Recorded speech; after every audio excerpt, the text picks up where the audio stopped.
72 ঘন্টার পর বারুইপুরে গণধর্ষণ খুনের ঘটনা নিয়ে সরব আসল তৃণমূল। মঙ্গলবার সকালে ঘটনাস্থলে যান ঋতব্রত বন্দ্যোপাধ্যায়রা। ঋতব্রত ছাড়াও এই প্রতিনিধি দলে ছিলেন সাংসদ সায়নী ঘোষ, পাশাপাশি ছিলেন কাকলি ঘোষ, দস্তিদার, চন্দ্রিমা ভট্টাচার্য, শিউলি সাহারা। এলাকায় ঢোকা নিয়ে বেশ কিছুক্ষণ পুলিশের সঙ্গে তাদের বাকবিতণ্ডা হয়। শেষমেশ সায়নীকে প্রবেশের অনুমতি দেয় পুলিশ। তিনি নির্যাতিত পরিবারের সঙ্গে দেখা করে কথা বলেন। বাইরে দাঁড়িয়ে সংবাদ মাধ্যমের সামনে কাকলি ঘোষ দস্তিদার জানান, মুখ্যমন্ত্রী তাদের পাঠিয়েছেন। এমন নৃশংস ঘটনায় অভিযুক্তদের কঠোরতম শাস্তি দিতে তৎপর প্রশাসন। কিন্তু একটা প্রশ্ন ইতিমধ্যেই সামনে আসছে, আসল তৃণমূল বলে যারা দাবি করছেন তারা কেন 72 ঘন্টা পর ঘটনাস্থলে ছুটে গেলেন?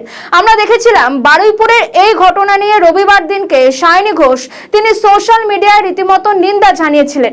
সায়নী ঘোষ তিনি এলাকার সাংসদ, তিনি এত দেরি কেন করলেন? তিনি বারংবার বলেছেন একজন জনপ্রতিনিধি হিসেবে তিনি মানুষের পাশে রয়েছেন। মানুষের পাশে থাকার এই কি ছবি, যেখানে বারুইপুরের মতন ঘটনায় প্রত্যেকেই রীতিমতন সরব হয়েছেন।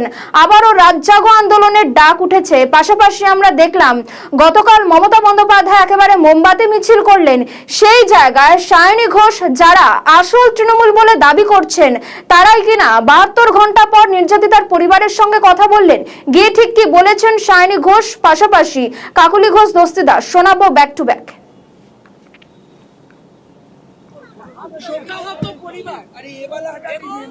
পরিবার শুধু ওর যায়নি, কিন্তু আমাদের সবার গেছে এবং আমরা কিন্তু সবাই মিলে পরিবারের পাশে আছি।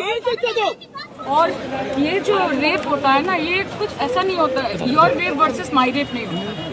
जब किसी की जान जाती है, किसी बच्चे की जान जाती है, किसी माँ की कोख अगर खाली होती है, उसका दर्द हमारे दिल में भी होता है।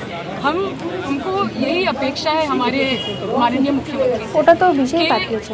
শোনো না, আগে এটা শোনো, ওই চন্দ্রিমারা যেটা রয়েছে না, ওই মাটার জায়গায় মাঝে একটা হাইফেন দিতে বলো। उनको कड़ी से कड़ी सजा मिले। आप सब একটা হাইফেন দিতে বলো। मुख्यमंत्री ने ये आश्वासन दिया कि हम इसके डेप्थ तक जाएंगे, इसके अंत तक जाएंगे। और अगर ये ऐसा देखने में शायद लग रहा है कि 2, 3, 4 लोग इसके साथ युक्त है, लेकिन ये एक बहुत बड़ा रैकेट है। ठीक बोलছি আমি? ठीक बोलছি আমি?